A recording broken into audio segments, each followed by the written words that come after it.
Hello, hello, hello.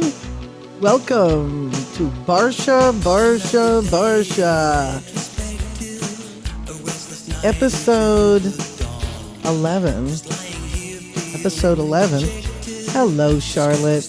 Hi, Wendy. Hi, my lovely weight bot.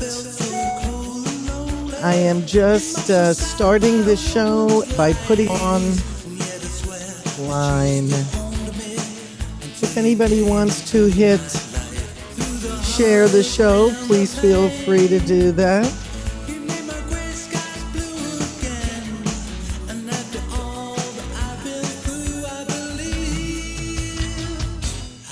I believe in you. Yes, I do. I believe in you. Okay.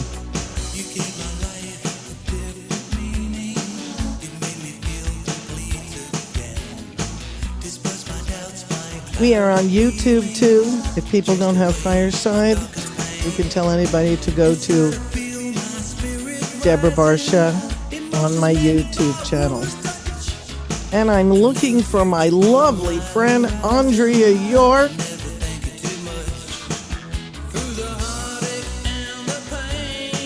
Well, I don't know where she is, so thank you so much for being patient.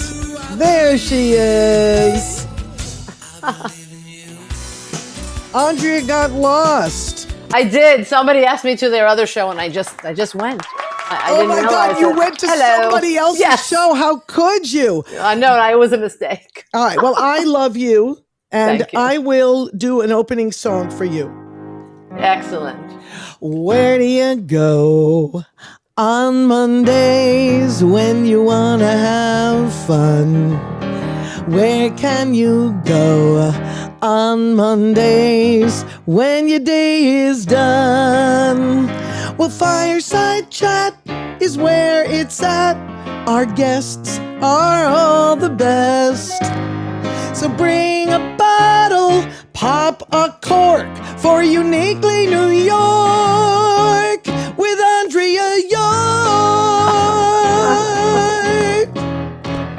Join me in welcoming Andrea York. Hi, thank you. That was fun. Always fun. Well, today we're doing Losing It in New York. And That's right. it's very apropos because I'm actually losing it today in New York. I don't know if you have allergies in New York, but everybody's walking around sneezing and huffing and puffing. And so you'll have to excuse me if I lose it even more because I didn't want to not be here Wait, today. do you have tissues? Do you have tissues? Beautiful. Brand That's all brand new box. A brand new box. Because I'm going to use those tissues too if I need to. Because that's the way it is. But we have a lot to discuss today on losing it. Because, Yes. losing it is not always bad.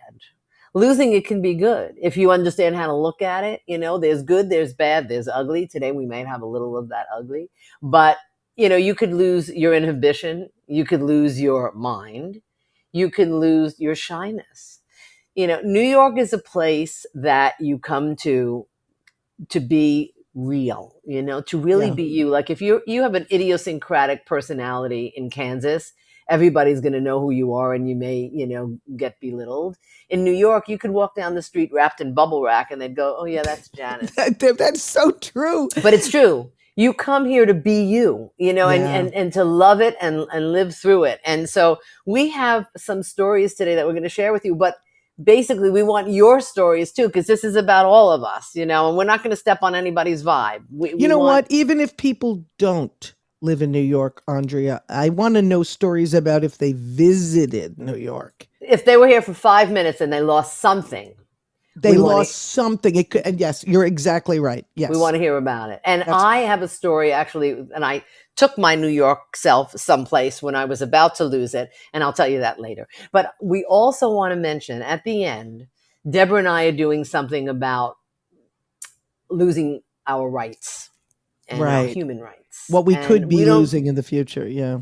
Yeah. And we don't get political at all on this show, and we're going to try not to, but we're going to tell you what we're doing because America's having real issues these days, and we'll just mention it at the end. But we don't want to We don't want to get into it now. Let's get exactly right. Exactly. Because I don't. You're right. We have fun on these shows, but we don't. But we do want to acknowledge what's going on and what we're doing. That is a very good point, Andrea. Very good. We have to. And it's Mental Health Awareness Month as well.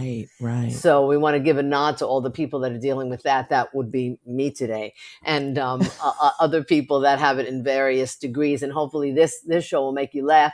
And like I said before, we don't step on anybody's vibe. So you bring us whatever you want. This is a safe space. We're all here to laugh and love and just have some humor in our lives. Yeah. And sometimes it's not humorous.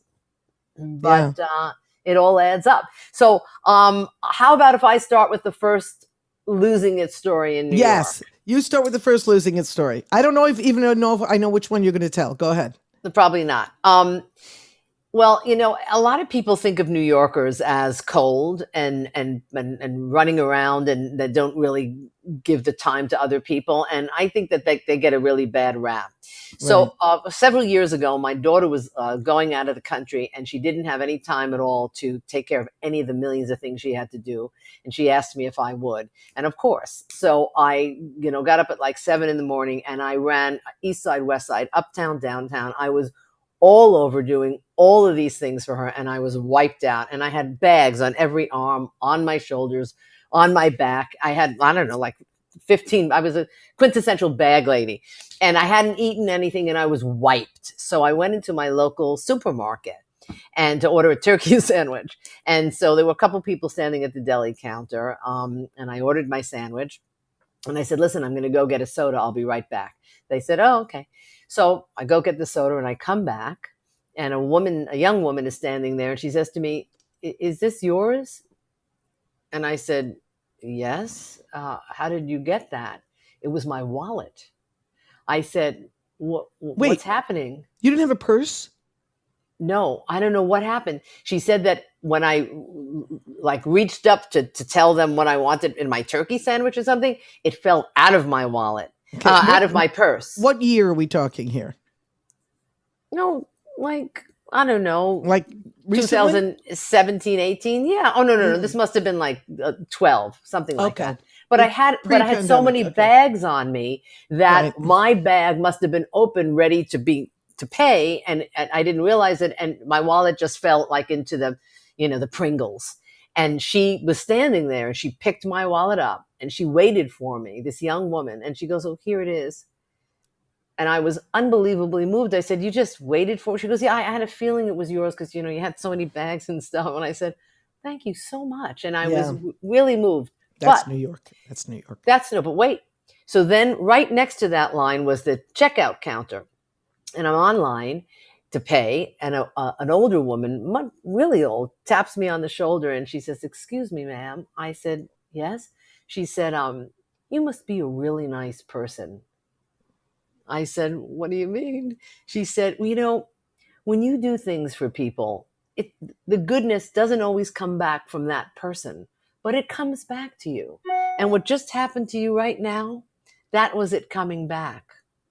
She said, so you must do a lot of things for a lot of people. And I looked at her and I said, I don't know, but that was a beautiful thing that happened. And this is a beautiful thing that happened. And those are what I call New York moments. So you ultimately didn't lose it. I didn't. You didn't I lost it without knowing it, but then I got it back. But then you got it back. Can I just tell a quick wallet story? No, go ahead. Okay. So as everybody knows, my husband worked for, anyway, I'm not going to say where she worked because she doesn't want me to. But anyway, she had a motorcycle. Let's just say that. And when you ride in a motorcycle in New York City, and, we're always cursing the motorcyclists because they're going in and out. But anyway, in her back pocket, she had her wallet and didn't realize that it had fallen out. And we, as you know, are Buddhists. And so we thought, let's chant. And I said, what are we chanting for? And she said, I'm chanting, and literally said this, I am visualizing my wallet. Somebody finds my wallet, they pick it up, they look at it, and they put it in a mailbox. I never heard of this. Have you ever heard of this?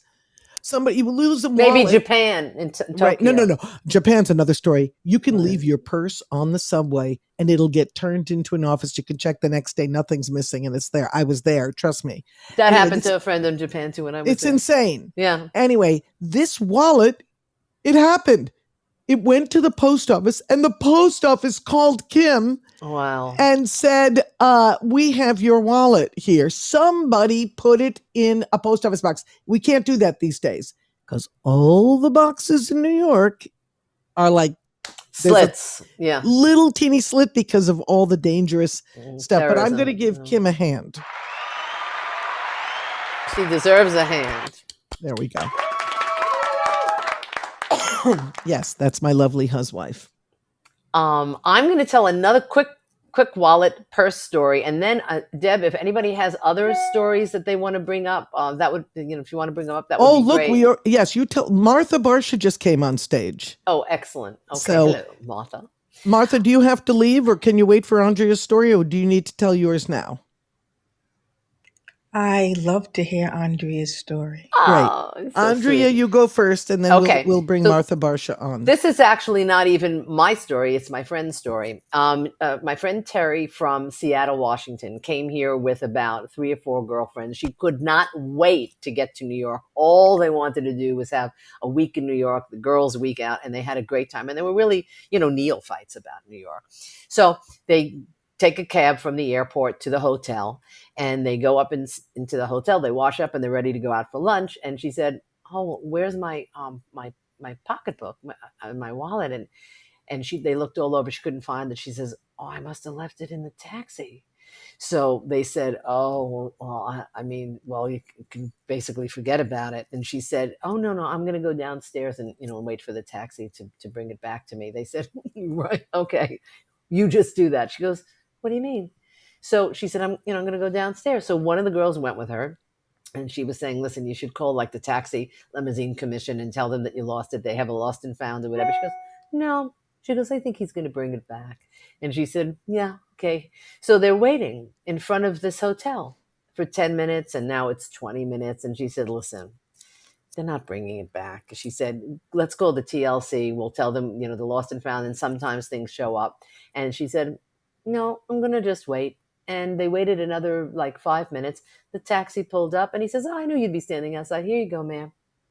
And he handed her back her pocketbook. Wait, he came back to the place that he picked her up? Yes, we need applause for that, too.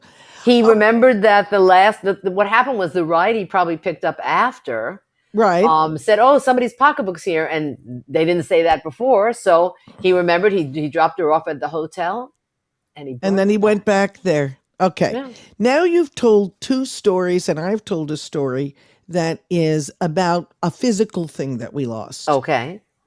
Martha, do you have a physical thing or something that you lost of yourself?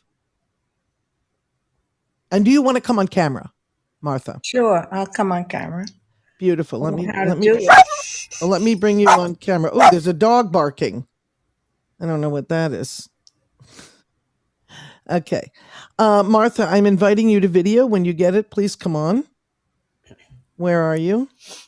Did you get my invitation? Oh my God, there's Martha Barsha. Can we have a little applause? Hi, Martha. There is my mother. Okay, Martha grew up in Brooklyn. Martha, what do you consider New York? You grew up in Flatbush, Brooklyn, right? Well, I grew up in farmland in Canarsie, New York, which is Brooklyn, New York. And, at that time, New York City was an entity that we considered, like what Steinberg said, New York City is a nation on itself.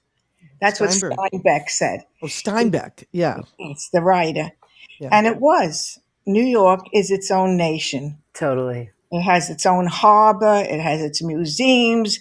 It has 40 Broadway theaters. Did you know that? 40? Yes. How did you know that? I have a book on New York. Wow. I've always been, and New York has been, we're a suburb. Brooklyn was a suburb of New York. Really. Oh, that's funny. And we Yeah. weren't connected to New York City till we built the Brooklyn Bridge, really. We had ferries, but, and of course, I was way before my time, the Brooklyn Bridge was built. But that's what brought us connected to New York City. And New York was a well, it was a nation. It had everything. It had the best harbors. At one time, it was considered the capital of the world. They, I think it still is. yeah. My opinion. And when we were young, when we went into New York City from Brooklyn, we took the train, usually, went over that Brooklyn Bridge, looked down and said, wow, look at that. Look at that skyline that's coming up. And it was fabulous to go into New York City. We had our proms there. We had music there. We had everything. We had our museums. We had Central Park. It was a delight to go into New York City, and it was a fairyland to us as we were young. And we had no department stores in Brooklyn, so we went to Macy's in New York. We went to Allbacks in 14th Street. That's where we shopped. What did I give to New York? What did I lose? I left New York and Brooklyn in 1958, but good things come around. I gave a daughter to New York City. Oh, I gave Oh, my daughter back to New York City. I love that. I I always love that. say, what a small gift. town girl from Syracuse made good in New York City. And that's what I gave to New York City. That's great. wow. And what That New was, York spit out to me, gave me a girl that has a career and a talent and shares it with a whole New York City now. Yeah. Yes. yes, we're doing live clapping for that. That was beautiful. Oh, yeah. So you don't feel like you lost anything. That's beautiful. Well, I spent my first night at the Roosevelt Hotel in New York, so I did lose something there. Our wedding night. That's great. Okay. We mentioned that on here too. That's That's beautiful. what I had. New York is still a beautiful place to be in, and it's the harbor where all the people came from foreign countries. They passed that Statue of Liberty, and they They were welcomed. said, "I'm here. I'm welcome. I'm going to start all over again." Hmm. And so, New York is a great place, and we still welcome all the people in New York City. Yeah, we do. That is beautiful. Everybody, thank you for Martha Barsha. Thank you, Martha. Thank you. I'm going to leave you on stage, Mom, unless you want me to push you in the audience. You want to stay on stage? And then we'll just mute you and I'll unmute. And Charlotte, do you want to come on video Yeah, I or not? do actually. Yeah. Oh, Charlotte wants to come on video. That's Yeah. very rare for Charlotte. Yeah. Okay. She's I've been inspired. practicing this. Can you see me all right? Let's see. You have to accept mine. There There. you There go. you are. There Oh, you look, are. all four of us. We can talk. Okay, go ahead. Yeah. Yeah. Well, and here's Fiona. Fiona, there's your aunties. Say hi to your Is that a aunties. Boston Terrier? Yes, she is. She's our baby. And we're at the vet clinic because they moved her appointment up. And I love New York City. I left a part of my heart in New York City. I have a question for you, Ms. Martha. Is it possible that Deborah was conceived in the city? No, she was not conceived in the city. Oh, okay. I thought maybe she returned to her real roots, where she actually I went up started. to Syracuse in 1958. She Oh, was conceived in Syracuse. oh, wow. I Well, we was. have a vet It was appointment today. exciting to send her back to New York City. My husband said, "What comes around goes around." And she Indeed. knocked on doors with my husband and said, "We're from Syracuse, and we got music for you to publish." Oh, My And God. that's how she got her start. My husband traveling from Syracuse, New York, down to New York City, knocking on publishers' doors until they finally opened it. And they welcomed her in New York City. And when she graduated, we left at the age of 18 and said, "Here I am, New York." oh. Let me move Okay. this. I love this, Mom. But Andrea wants to know, Charlotte, if you have a losing it story in New York. Yeah, Anything. I have a few of them. One of the best things that I left in New York was a belief system that I had about cannabis.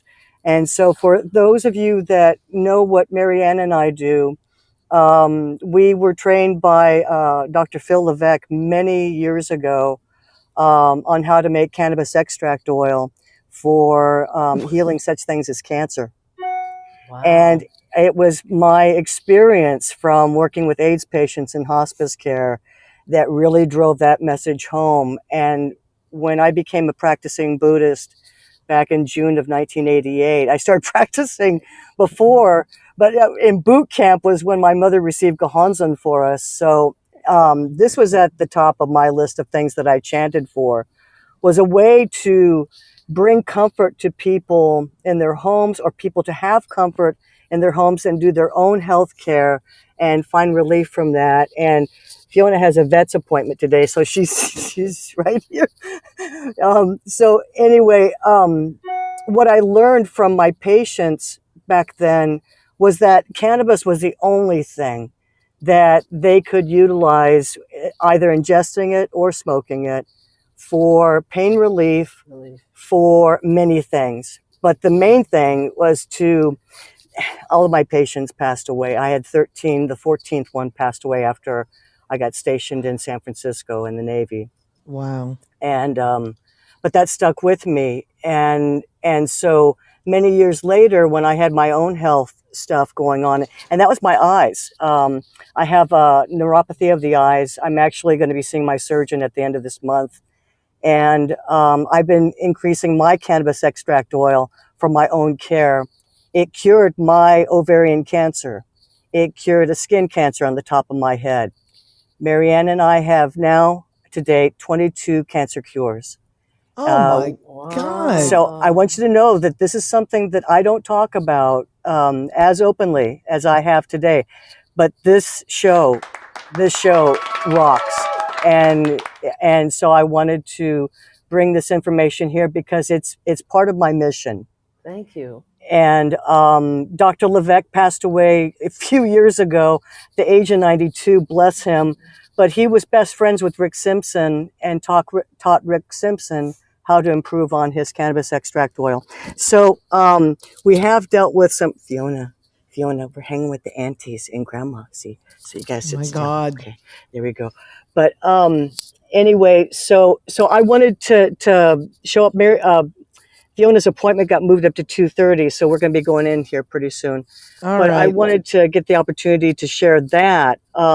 That's great. But New York, oh God, I miss New York. And we're going to travel back there again this year. We're going to make it. So once we get my eyes stable, we'll be there. But Yes, anyway, Charlotte. yeah, thank you so much for the invitation. And say goodbye, Fiona. Thanks, Charlotte. Beautiful, You bet. Thanks for Charlotte. sharing that. You bet. Thank you all for being here. I love this show.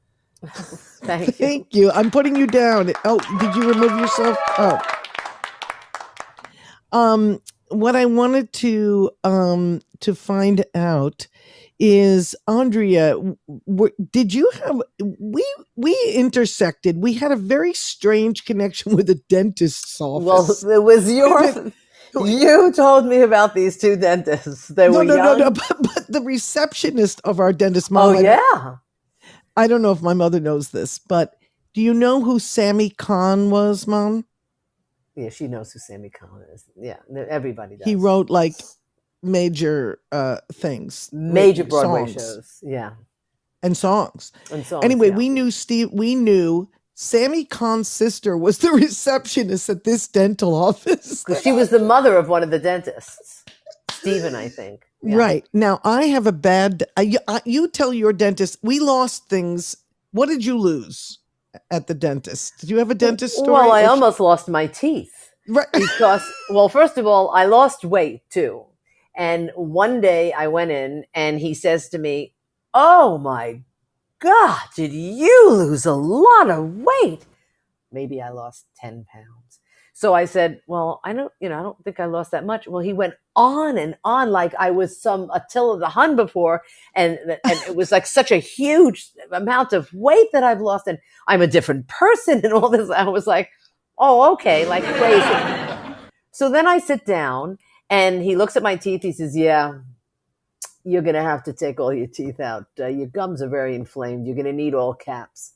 So I said, well, I'm not a dentist, but if my gums are inflamed, what does that have to do with me losing all of my teeth? I think it's two separate issues. He said, no, you set up an appointment. We're going to have to put all caps in for you. I said, oh, okay, I'll see you real soon. So I went to another dentist and they said, oh, that's like complete malpractice. And I was really irate about it. And I said, "There's something wrong with them, Deborah." And then you had an experience. And then I have a bad, and I can't wait to tell this story because this is a losing it story in New York. I lost a lot of my innocence in New York. I need to say that. I came to New York when I was 18 years old, and part of my innocence is Wall Street in the 80s. I worked on Wall Street in the 80s, so I lost the Wolf of Wall Street. Just go watch the movie and you'll see. Yeah. Okay. My dentist was this old dentist, and he gave the office over to those two dentists you mentioned, and they were just fresh out of dental school. But he said, "Oh, they're going to be great. You'll love these guys." Okay, Mom, I can't wait to see your expressions. You may want to go off camera, but let's see. And Mom, you can unmute at any point. I see that you're muted, so if you ever have to react. She may have to. Basically, she may have to. So I was not good in the 80s. I had a little bit of it, I drank and drugged pretty heavily, but I was, my career was going upward. And one day these dentists came to see me perform, right? And, it is a little bit of a boundary crossing. They go from looking in your mouth to like clapping for you on a stage. I don't know. It's something very strange. But anyway, I didn't think it was so. They said to me, one of the dentists in the office said to me, "We have gas parties. Why don't you come after hours for a gas party?" Now, here's the thing about that. He could have gotten completely, if I would have reported him right then, right, Andrea? Done. No, he would have lost his license. Yeah. Yeah, he could have lost his license. And, it's just. He can't do that. Right. He can't do that. Okay. So here's the thing. Mom, are you going to unmute on this? Because I'm going to tell a terrible story. Okay. So basically what happened was he has the gas party. He invites me at 6:00 on a day. I walk on, I open the door. I'm expecting to see, the nitrous oxide. And I figure it's just air, right? Nitrous oxide is air. That's why I never thought it was like a real drug. And I open the door and it's just him. It's just him. So now I'm in the office with this dentist and he says, sit down, sit down. And so he asks me, and I'm inhaling the gas and passing it back and forth to him. And then at one point he says, I don't know how I'm going to say this with my mother in the room. Yeah, it's a little strange. I'll say it like this. My wife had a stroke. Can you service me? Help me. Can you help me? I said, oh my God. Not in the mouth area. No, I said, no, it was in the mouth area. Well, for you, that was what was so creepy about it, because the dentist himself was always looking in my mouth and he was asking me, you know what I'm saying? It's just like, what? So and first of all, you're high, right? You're on nitrous oxide. Has anybody clap if you've been on nitrous oxide, please? I need to know if anybody's, thank you. Okay. So nitrous oxide, first of all, it's this kind of high that's like you kind of know they're working on your teeth down there, but you don't care. You don't care. Like they're taking off your limb and you don't really care. You don't care. Like, I kind of felt that they were drilling, but no problem, right? So now this guy, I don't know what to say. It's just like, and I go, no. And then he says, part of this story, let's just say that it's good we can laugh at these things now, because it is actually traumatizing. I don't want to put it down that it was not traumatizing, but I have a good end to the story. So he says, oh, you won't do that? Well, just open your top and show me your breasts. And I did. You said, okay. I'll did. show you my breasts and then I'll leave. And then I'll show you. But there's my mother. Look, because she thinks, why are you laughing at trauma? But anyway, Mom, I'm so sorry you had to be on camera. You can unmute and react to that story if you need to. Do you need to unmute? It's at the bottom, the little mute thing. Otherwise, I'm Yeah, we're going to. just trying to find out what you lost, Deborah. Oh, very nice. Maybe you lost your bra. Maybe that's what it was. I lost. Your No, bra. I didn't lose my bra. I actually lost my pride. Well, I Kinda. lost It my was. pride too. I had a Yeah. Me Too incident when I was working in New York. You had a Me Too incident? Sure, I did. What happened? Well, I was serving coffee to Mr. Pere on Canal Street, and he grabbed both of my breasts, and I lost my. I was 18, and I was completely shocked how a man could do that. So I lost my pride, and I lost my trust in men. Yeah. So Mommy. we all, that happened, and I went out of the room and I cried in the closet. I came back and I said, "Here's your coffee, Mr. Pere," and then I quit. So wait, you couldn't report back in those days, right, Andrea? Those. No, it happened to You my don't mom too. She report. was at a It's fitting, always one person's word against another. So and it was never the woman's word. I mean, I never listened to the women. there was a lot of Me Too's that came out Yeah. recently, but young girls always had Me Too's. Yours was a Me Too. Yes, and Mom, here's Andrea and Mom. I want to just tell you the end of the story real quick because it was. But that has nothing to do with New York City. Yes, it does.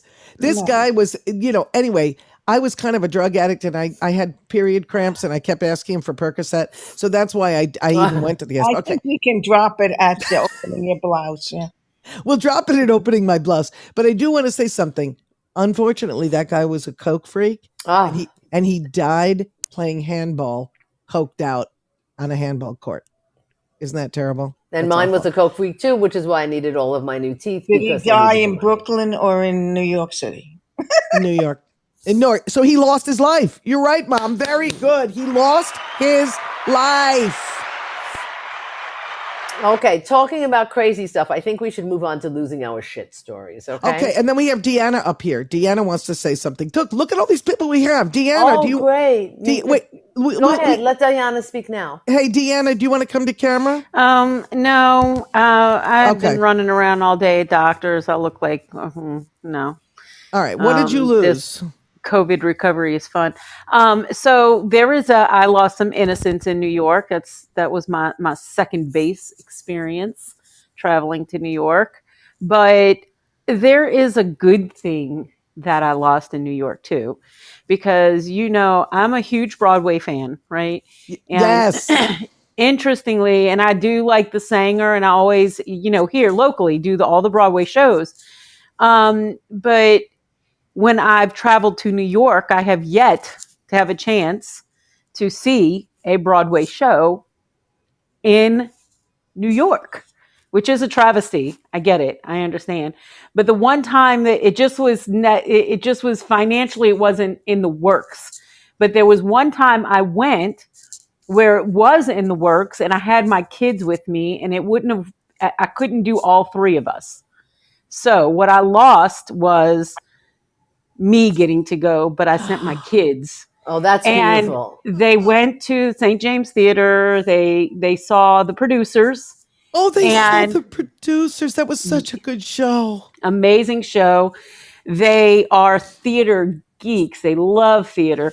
And my daughter is working now to open up her own theater, a private theater program. Where? I don't know what to call it. You know what I'm saying? Like a little community theater for kids. Oh, Which she wants to do. So she's been working for a couple of different people doing theater, and she has a minor in theater, which she could actually teach at school. Because in Louisiana, we have a pretty decent support in public schools for the arts That's great. and talent or arts programs. But she hasn't been able to get her foot in the door because you just don't need as many of them. So she's got her English degree and then she has a minor in that. So she's been doing it on the side for other people. So she's ready to do it on her own. So that'll be fun. Hopefully by next summer we'll have that going. Good for her. That is I feel like fantastic. Fantastic.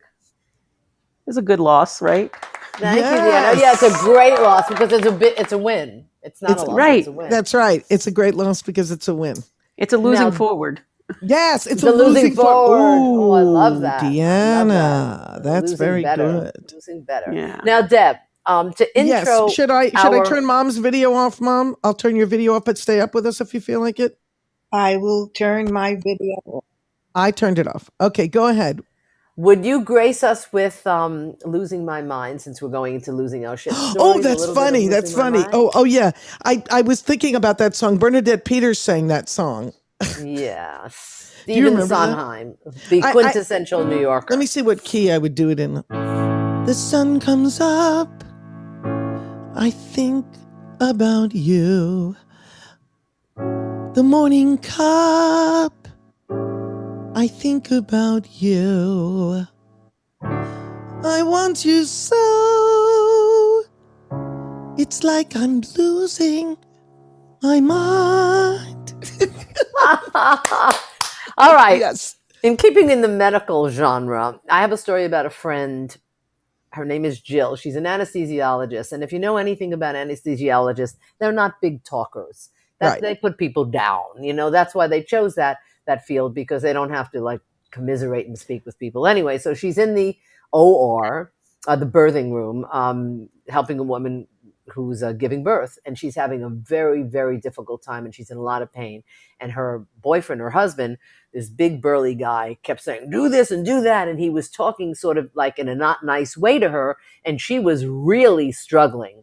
And the other doctors, the OB, is trying to help her get the baby out. And this guy was so disruptive that Jill went over to him and she said, you know something, sir, I'm going to need you to just, step in the hallway so that your wife can, or girlfriend can, we can do our job. And he says, oh, I'm not doing that. She says, no, I'm asking you to step in the hallway now because we need to have room here. And this is disruptive and it's not helping your wife. If you care about your wife or girlfriend, please go into the hallway.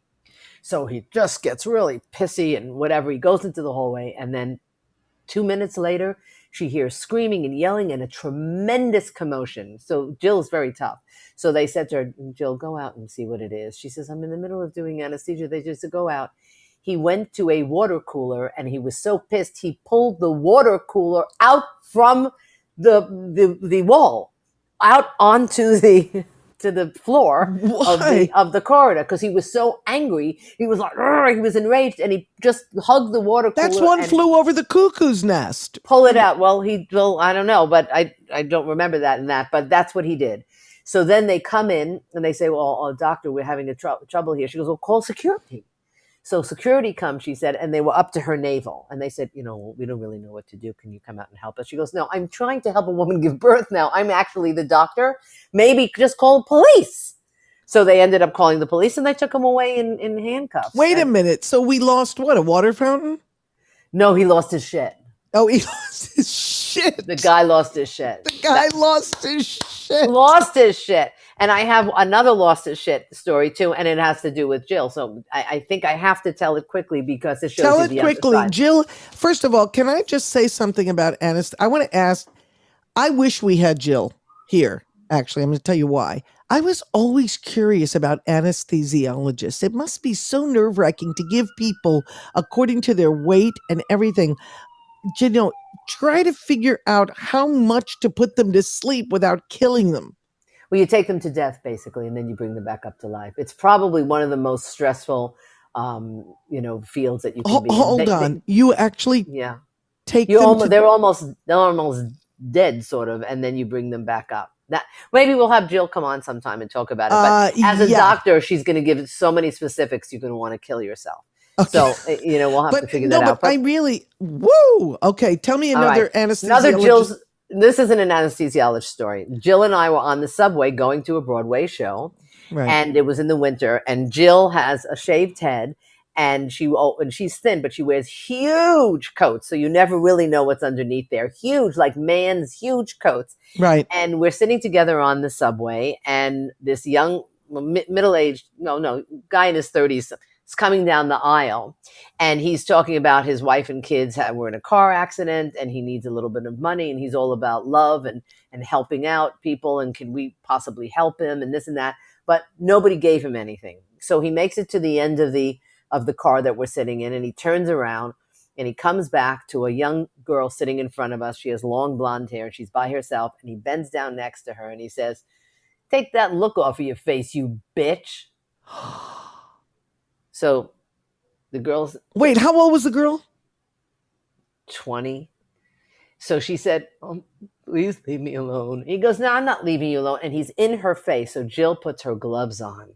When I saw that, Wait, what kind of gloves? Winter gloves.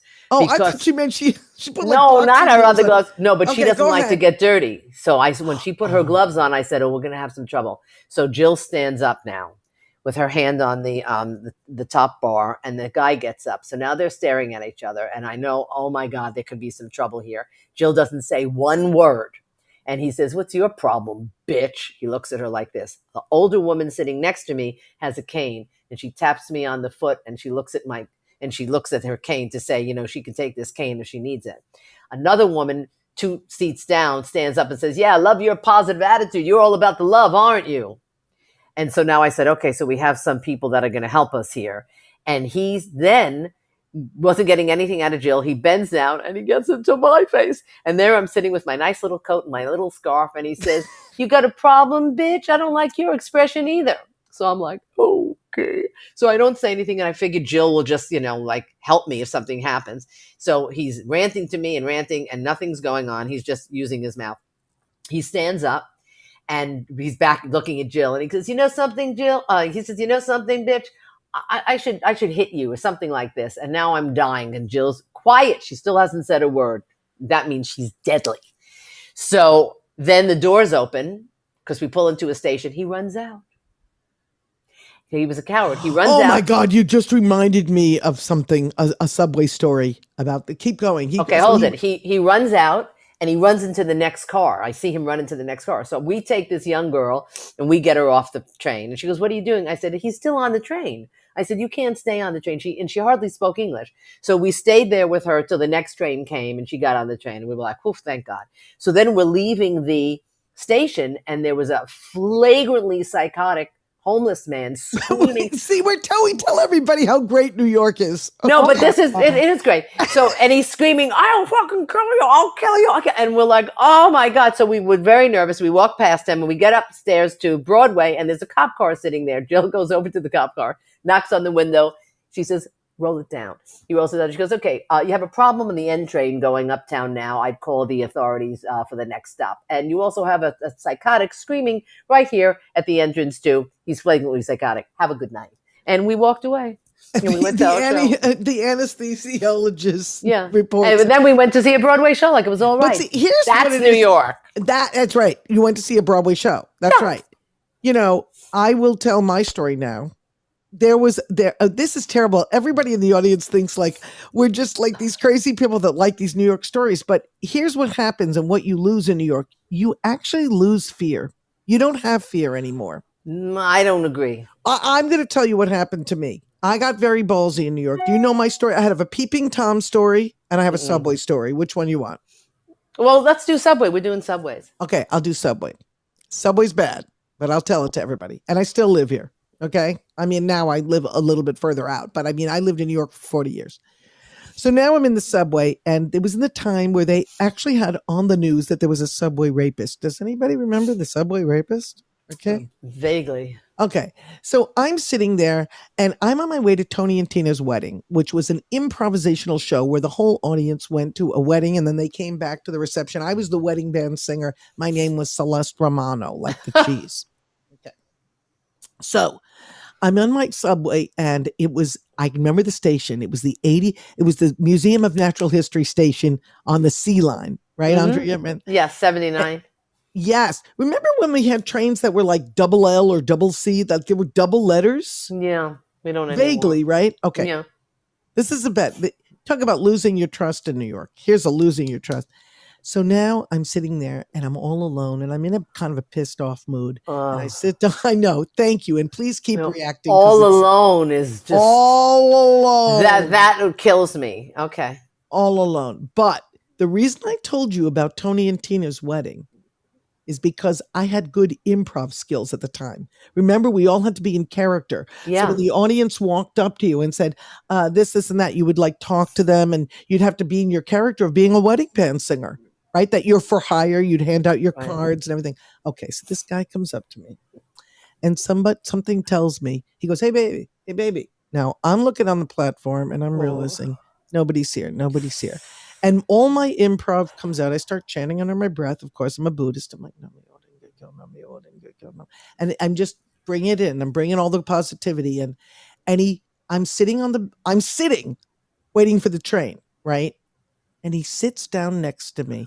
He puts his arm around me. Oh, no. And he's about to hand me a note under my face. And something said to me, don't read the note.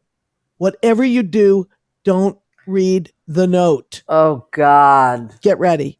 So look at me. See how I'm looking at you right now? I still can see my computer over there and I'm reading my computer, but you don't know I'm reading right now, right? Yeah. Right? So I see the first two words of his note, which was, don't scream. Oh, well. Now, this all happens in a friggin' second. Okay? Right. So he's sitting there. I'm sitting there. I realize that this note says, don't scream. He goes, hey, baby, you know where I can get to this address? Like he's going to show me this note and pretend that he doesn't know how to get on the subway to this address. What did I do? Want to know what I did? What did you do? This is what I did. I grabbed him by the shoulders and shook him and I went, you gotta help me. I threw him off guard. You faked him out. No, that's a great thing to do. Right. I said, you gotta help me, please. And I start crying. And he takes his hand from off my shoulders and he goes, what's wrong? He actually says to me, what's wrong? Because that's great. What you have to do from living in New York is throw just him off guard. Boom, right? Yeah. So I didn't think to myself, I have to be this person that is going to scare this person. You know, it was just instinctive. I go, please help me. Right. Please help me. And he brilliant. Goes, and then he leans back and he goes, what's wrong? And he takes his hand off me, right? And I look right in his eye. I go, I can't tell you, it's too awful. And I run like fucking hell. That's fantastic. I run up to the token booth and I said, there's a guy down there. This is what he looks like. He's got this on. He's got this line. He's got a note on him that says, don't scream. And the transit police came down and brought him up. That was my New York victory. That's a good one. That was my New York. People are listening to us and going, why do you live there? Oh, no. It's a wonderful place. But Jill, I'm calling you Deb. Listen, I think at this point, let's just talk a tiny bit about what we're doing so that people understand. Yes. Okay. Why we did this and what we're doing. Yes. We have a project we'd like to announce and maybe you can all be part of it. Right. Okay. Go ahead. Tell them. Oh, well, the thing is, I was thinking, how can I help save everything the democracy? That's going on? Everything. And I can't help save the democracy by myself. We all need to save it together for human rights. And that requires voting. And we have to get the vote out for two groups in particular, the new people that just became eligible to vote, and then the non-voters who think, this has nothing to do with me, because it does have to do with you. Every single vote counts. And so I called up Deborah, just like I did during the pandemic, to try to send a love song to our healthcare workers, which she did. We're going to do a protest song, sort of like we're vibing The Revolution Will Not Be Televised. Oh, I can play 5 seconds of that. If anybody doesn't know what the Gil Scott-Heron song, it's a very brilliant song. The Revolution Will Not Be Televised. By Gil Scott-Heron. Yes.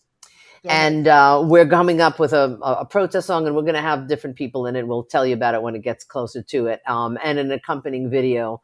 And our point is we want to invigorate and inspire everyone to chant along and actually go ahead, register and vote. And that's what our goal is. That's the only way we can do this, because I'm not going to get political, but I do want to say these are our bodies. Once they go from our bodies, then they're going to go, I am happily married to my huswife, and they're going to go after gay rights. Oh, yeah. And interracial marriages. Interracial marriages are next. And Yeah. it's going to, Martha has actually stuff to say about this. We've been talking a lot about this. She can unmute if she wants. But anyway, that's our project. And so when we come to you next time, we're going to ask you to submit different things to a certain email address. Okay. Yeah, so we're going to and we're figure going out. to use you if you feel like it in our project and our video. So that's why we're announcing it today, because we're not going to sit back and do nothing. It's Absolutely not. Thank you. Thank you. So Graciela, I know, is a singer. Maybe Graciela will help us, and we'll just figure out as soon as we get what everybody should be chanting or saying, and if anybody can contribute, it would be incredibly amazing. I was trying to find the revolution will not be televised, and yeah, this is it. Woo! Give us a couple of bars of this. Yeah.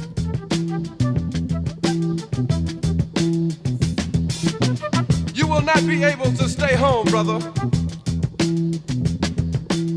You will not be able to plug in, turn on, and cop out. You will not be able to lose yourself on Skag and skip out for beer during commercials because the revolution will not be televised.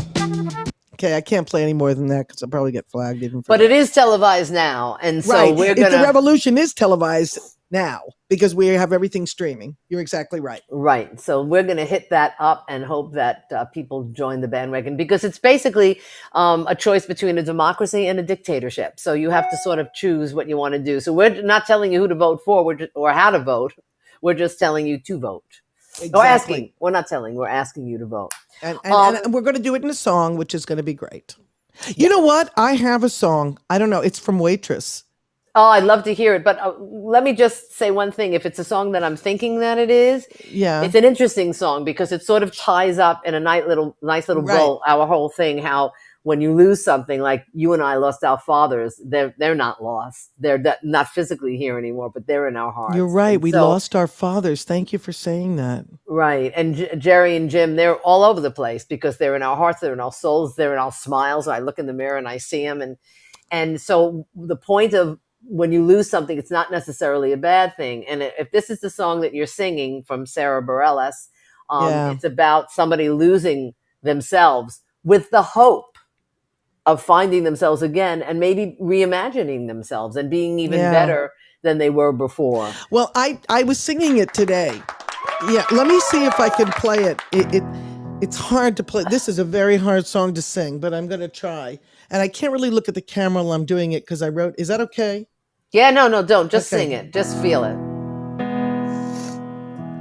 It's not simple to say. Most days don't recognize me with these shoes and this apron.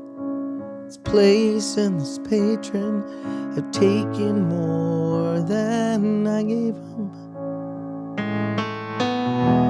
It's not easy to know I'm not anything. You know what? I'm not even singing it right. Yeah, but you feel it. I'm feeling it. Can I just sing along with her for 1 second? I want to sing it once. Okay. Because it goes, don't recognize me. Okay, thank you. Just once, because the thing is, oh God, I don't want to fuck it up. You're not. It's such a beautiful song. I know, but it makes me so sad to screw up someone's song. And I think she does it a half step higher than me. So, yeah. So you're going to play Sarah singing it? Well, just to make sure that I'm doing it right, because I never want to disservice a composer.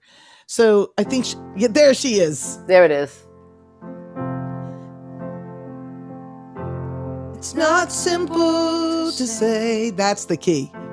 Most days, I don't recognize me, but these shoes and this apron, the place and those patrons have taken more than I gave them. Right, there we go. Ooh. It's not easy to know I'm not anything I used to be. Oh, it's true, I was never attention sweet Santa. I still remember that girl. She's imperfect, but she tries. She is good, but she lies. She is hard on herself. Oh, sorry. She is broken and... Oh my God. I have screwed it all up. Well, Okay, anyway. but we get the gist of it. You and get- it's you get the idea, magnificently right? beautiful. Oi! I screwed it all up. It's about losing, and then It's about with the losing hope yourself. I'm so sorry. of finding the yourself part again. that the part that I love, which is she's imperfect, but she tries. She is good, but she lies. She is hard on herself. Here it is. She is broken and won't ask for help. She is messy, but she's kind. She is lonely most of the time. She's all of this mixed up and baked in a beautiful pie. She is gone, but she used to be mine. It just makes me cry. I can't even finish it. It's a gorgeous, gorgeous song. And If you guys, I messed it up so many times, but I have to tell you that she lost herself. yeah, totally. She lost herself. But she recognized it, and that's the important part, because she recognized it, she can then go find it again. She Yes. recognized it. She recognized it. You know, and I lost the key. Yes. She was losing forward, right? I mean, She was losing forward. That is what she was doing. That is what trauma does. If you want to heal, you lose forward. You have to lose forward. Absolutely. That's To go beautiful. forward. And you did great. And I screen recorded that shit. I'm just saying. Okay. Oh, shoot. I messed it up so many times. No. It was the feeling. It's perfect. I'm going to send it to you in the back. Andrea was like, why are you messing this up? But you know, everything's spontaneous wasn't. here. No, I know. Everything's spontaneous. We're real. We're New Yorkers. We're real. We're New Yorkers. And I had the wrong key and I knew it because I remembered Sarah's key. That's not Sarah's key, blah, blah, blah. But you did a Anyway. beautiful job anyway. And Oh, we got the thank you. gist of it, and we love it. And if you have any other losing it stories, let us know. Maybe we'll do a part 2 because we didn't even touch this. So I know. we'll But I let do- you know. Well, I want to thank you, Deanna. I want to thank you, Graciela. There's that favorite Woody in there. I want to thank you, Martha Barsha, my mother. I want to thank you, Bad Bunny, Waitbot. There's Andrea. Andrea, what do you have to say to everybody, you know, just to sum up? I mean, To sum up, I want to say that losing it can be very positive, and to not think of it as a negativity, because it's not. do not think of it as a negativity. Losing it, lose it forward. I am going to quote Deanna, and Andrea, you should watch Deanna's show because it's really good. It's called Laughter After Trauma. Oh, interesting. I love that. Isn't that great? That's Please losing join it us. forward. Yeah. Andrea and We'll see you next week. Next month. Next month. Andrea and I are always the fourth Monday of the month. New York, Uniquely New York with Andrea York, one of my best friends in the world for over 35 years. Please come back. And next time I'll practice the song so I have it perfectly.